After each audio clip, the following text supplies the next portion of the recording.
Immanuel, Tuhan beserta kita. Kembali berjumpa dengan saya, Pendeta Jonathan F. Lupulalan, pada hari Minggu tanggal 16 April tahun 2023. Mari kita minta pertolongan Roh Kudus untuk pembacaan dan pemberitaan firman Allah. Mari berdoa. Tuhan Yesus, terima kasih atas nafas hidup yang Tuhan Yesus masih berikan pada kami. Itu berarti Tuhan masih membutuhkan kami tinggal di dunia dan terus berkarya bagi Allah Tritunggal yang telah lahir, mati, bangkit, dan naik ke surga. Urapi hamba-Mu Tuhan dengan kuasa Roh-Mu yang kudus. Para pendengar, Tuhan juga mau memberikan penerangan dari Roh Kudus dan mengurapinya dengan Roh Kudus. Dan Roh Kudus memampukan kami untuk kami dapat melakukan firman Allah itu. Dalam kasih dan pengampunan Kristus kami berdoa. Haleluya. Amin. Mari kita baca firman Tuhan yang diambil dari 1 Korintus 15 ayat yang ke-14. Firman Tuhan berkata begini. Tetapi andai kata Kristus tidak dibangkitkan, maka sia-sialah pemberitaan kami dan sia-sialah juga kepercayaan kamu. Demikian firman Allah yang berbagi kita membaca, mendengar, dan melakukan firman Allah. Tema kita pada hari ini, yaitu hari Minggu tanggal 16 April, adalah makna mujizat kebangkitan Kristus. Mari kita melihat beberapa makna yang terjadi di dalam kebangkitan Kristus. Yang pertama, makna yang pertama, Kristus bangkit mengingatkan kita bahwa kematian bukanlah akhir dari perjalanan hidup kita. Dan dengan kebangkitan Yesus itu, maka kematian bukan akhir, karena ada kebangkitan orang yang percaya pada Kristus. Itulah sebabnya semasih kita diberikan nafas hidup, semasih kita hidup di dunia ini, marilah kita menyampaikan berita tentang Yesus, menyampaikan berita tentang kelahiran, kematian, kebangkitan Kristus, dan kenaikan Kristus ke surga. Yang kedua, mujizat kebangkitan Kristus berarti kuasa dosa dan kuasa maut sudah dikalahkan oleh Kristus, dan kita menjadi umat pemenang, menjadi orang-orang pemenang karena sudah percaya kepada kebangkitan Yesus.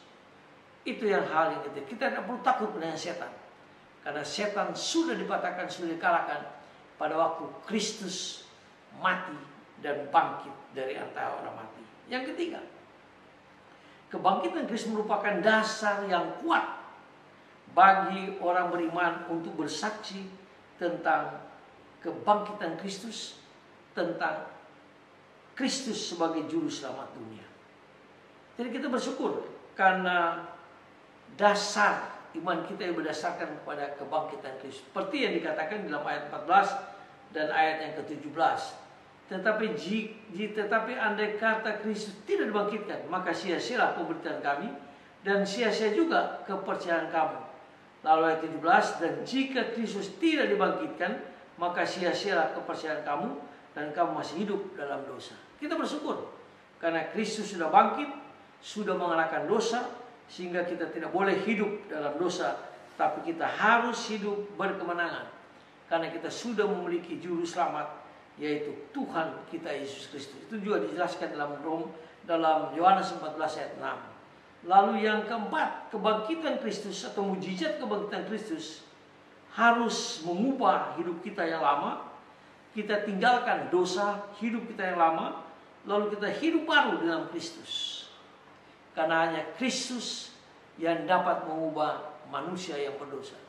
Hanya Kristus yang dapat mengubah orang yang hidup di dalam kedagingan hidup.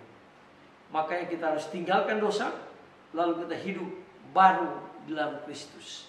Sama seperti yang dilakukan oleh Yusuf Arimatea dan Nikodemus. Pada waktu Yesus mati, mereka ambil mayat Yesus, lalu sampai Yesus bangkit, mereka tetap percaya kepada Tuhan Yesus. Yang kelima, mujizat kebangkitan Kristus yang kita rayakan pada hari kemarin, pada minggu kemarin tanggal 9, bahkan hari ini, hendaklah kita harus sadar bahwa pentingnya kita menjadi saksi kebangkitan Kristus.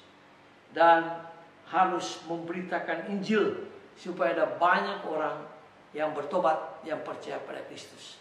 Karena melalui kebangkitan Kristus ini, maka iman kita dikuatkan. Sehingga Paulus mengatakan, maka celakalah kita yang sudah percaya Yesus, yang sudah percaya pada kebangkitan Kristus, tidak memberitakan Injil, tidak memberitakan tentang kematian dan kebangkitan Kristus. Bahkan dari kelahiran, kematian dan kebangkitan, bahkan kenaikan ke surga, dan Yesus akan segera datang.